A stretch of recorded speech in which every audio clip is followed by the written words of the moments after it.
Keith Baker asks, I have owned the audio version of The Power of Now for over 10 years, but I feel that I still get stuck around my pain body. There must be something very seductive about it, as I feel I spend a lot of time in negative thoughts like, what's the point? And you'll never get past this, so why even try? Which can lead to feelings of hopelessness and depression.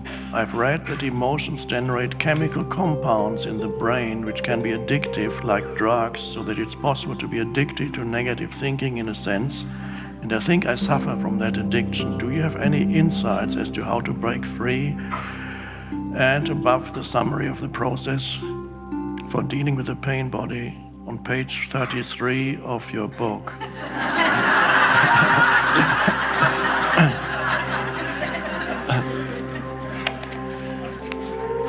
Let me just visualize my book.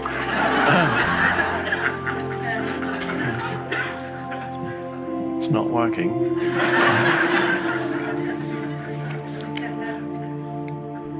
It is true that negative thinking can be very addictive.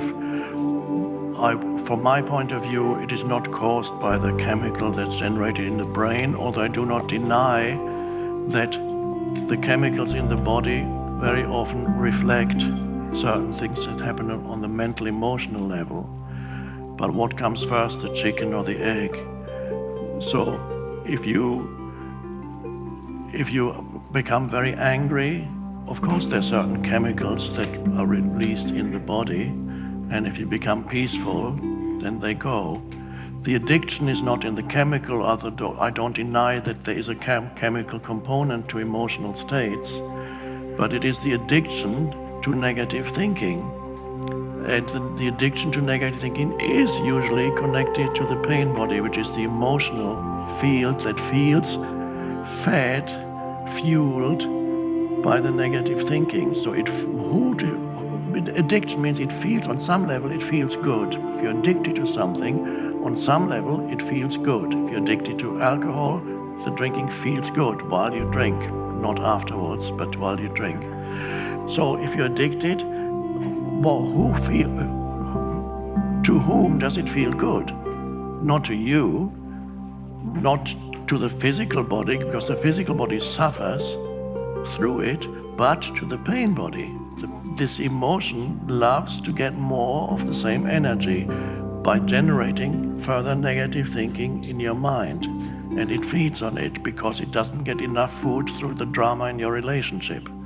Either you don't have one, or or your partner doesn't cooperate enough. So,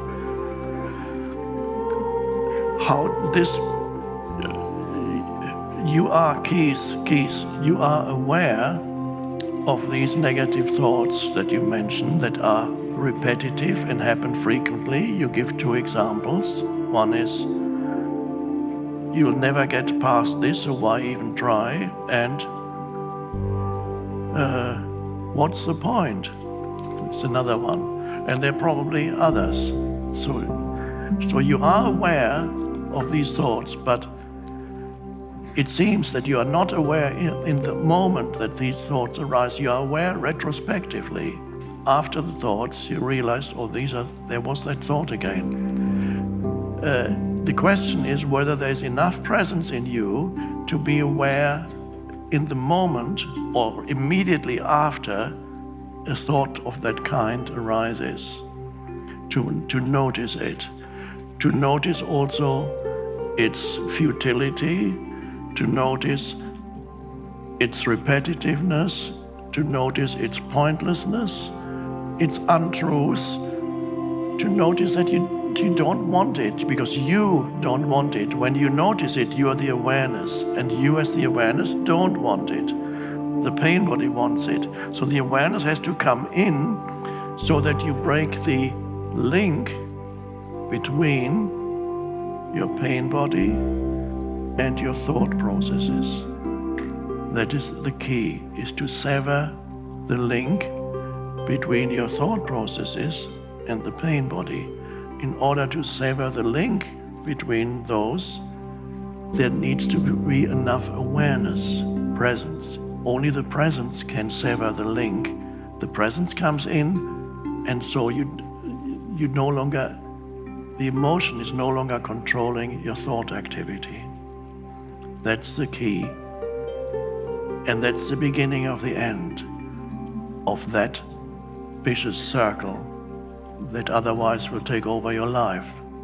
So what is needed is for you to be there in the moments these thoughts occur, or immediately after, and then immediately look at the thought and say, there it's again, and do not believe it.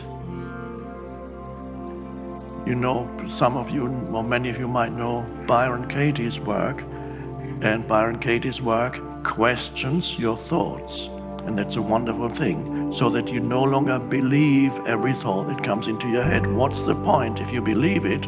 So what's the point? Oh, it's not working anyway. Nothing works in my life. It's never has anything worked in my life. I remember these emotions, these thoughts I used to have in my 20s and even in my teenage years for many years. One of my favorite thoughts was,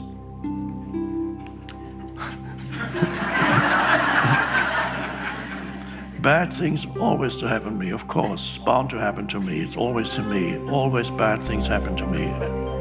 And the strange thing is, they always did.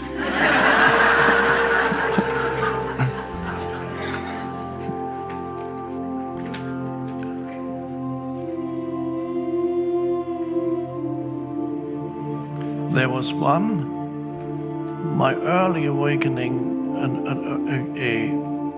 awakening, not the real awakening, an awakening episode I had, which actually to some extent already transformed my life in my teenage years when I was 17. And already in my 20s I was unhappier even, especially the second half, or first half too. But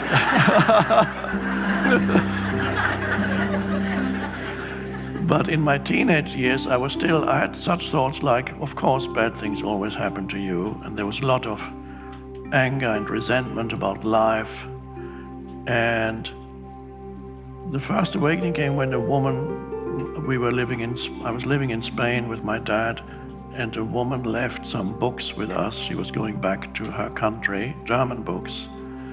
And she said, can I leave these with you? I'll pick them up again next year when I come back. She never came back. And so we had these books. We didn't have many books. I started reading them. And there were books by a spiritual teacher, Swiss German or German spiritual teacher. And for the first time I read that your thoughts have something to do with what you create in your life. And that was almost my mouth opened in astonishment. And at the time I was teaching myself to type on a typewriter. Of course there were no computers. So I had this old typewriter and I used his texts, the most important parts I copied as part of my typing practice.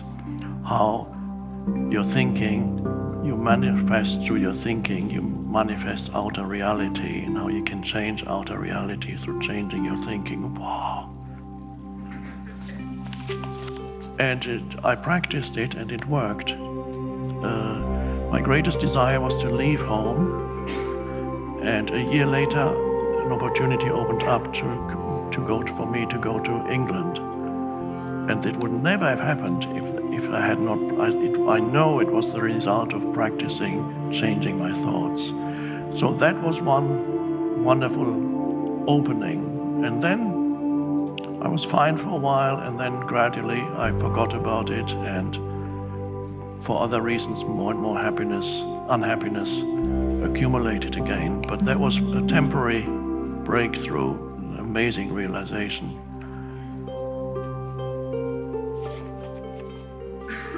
So be there when the thoughts happen, recognize they're pointless, they're futile, they're painful, I don't want them, I don't need them, they have no purpose whatsoever. So Byron Katie approaches thoughts by asking, is that true? So whatever people say, is that true? And in most cases, say, well, do you know it to be true? There's no point. Is that true? Yeah, it's true. Do you really know it to be true? No, I don't know if there's no point or not. So it kind of diffuses the power of thought over you. By asking the question, it's like taking the valve out of an inflatable toy by asking, do I really know? The thought is, yeah. And you pull out the stopper and it goes, do I really know this to be true? No, not really. So